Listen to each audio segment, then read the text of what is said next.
ನಿನಗೆ ಅನ್ನ ಫ್ರೀ, ಹಿಟ್ಟು ಫ್ರೀ, ಸಾರು ಫ್ರೀ, ಬಟ್ಟೆ ಫ್ರೀ, ಕಾಚಾ ಫ್ರೀ ಅಂತ ಹೇಳೋದು ಸರಿಯಲ್ಲ. ಅವೆಲ್ಲ ಅವಶ್ಯಕತೆ ಇಲ್ಲ. ಇದನ್ನ ಹೇಳಿ ಹೇಳಿ ಹೇಳಿ ಈಗ ಮೊನ್ನೆ ಟಕ ಟಕ್ ಟಕ ಪಟ್ ಪಟ ಟಕ್ ಪಟ ಟಕ್ ಏನಿವೆಲ್ಲ ಟಣ ಡನ್.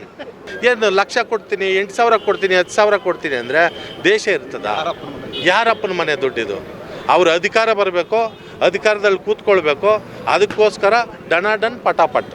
ಇವೆಲ್ಲ ಏನು ಕುತಂತ್ರಗಳು ನಮ್ಮ ಕರ್ನಾಟಕ ರಾಜ್ಯದಲ್ಲಿ ಮಾಡಿದ್ರು, ದೇಶದಲ್ಲಿ ಇದು ಮರುಕಳಿಸ್ತದೆ ಅಂತ ಪ್ರಯತ್ನ ಮಾಡಿದ್ರು. ಅದು ಯಾವುದೇ ಕಾರಣಕ್ಕಾಗಲ್ಲ. ನಮ್ಮ ರಾಜ್ಯದಲ್ಲಿ ಇನ್ಯಾವುದೇ ಕಾರಣಕ್ಕೆ ಈ ಪಂಚ ಯೋಜನೆಗಳು ಇಂದಿಗೆ ಕೊನೆ, ಇವತ್ತಿಗೆ ಕೊನೆ.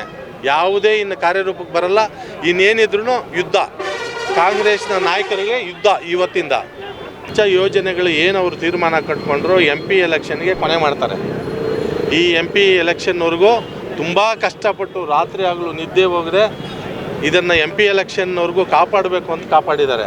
1 ತಿಂಗಳು ನಿನಗಾಕಿದ್ರೆ ಇನ್ನೊಂದು ತಿಂಗಳು ನನಗೆ ಹಾಕಲಿಲ್ಲ, ನನಗೊಂದು ತಿಂಗಳು ಹಾಕಿದ್ರೆ ಇವ್ರಿಗೊಂದು ತಿಂಗಳಾಗಲಿಲ್ಲ. ಈ 3-4 ತಿಂಗಳು 8 ತಿಂಗಳು ಇದನ್ನು ಮೇಂಟೈನ್ ಮಾಡಿರೋದಷ್ಟೇ. ನಿಜವಾಗ್ಲೂ ಹೇಳ್ತೀನಿ, ಈ ಚುನಾವಣೆಯಲ್ಲಿ ತುಂಬ ರೀತಿಯಲ್ಲಿ ಬೇರೆ ವ್ಯವಹಾರಗಳು ನಡೆದಿದ್ದಾವೆ. ದುಡ್ಡು ಕಾಸು, ಬೇರೆ ಕುಕ್ಕರ್ಗಳು, ಫ್ಯಾನುಗಳು, ಮೊಬೈಲ್ಗಳು, ಇವೆಲ್ಲ ಯುವಕರನ್ನ ಸೆಳ್ಕೊಳ್ಳೋದಕ್ಕೆ ಪ್ರಯತ್ನಗಳು, ಬೈಕ್ಗಳು ಎಲ್ಲ ಮಾಡಿದ್ದಾರೆ ಕೆಲವು ಕಡೆ.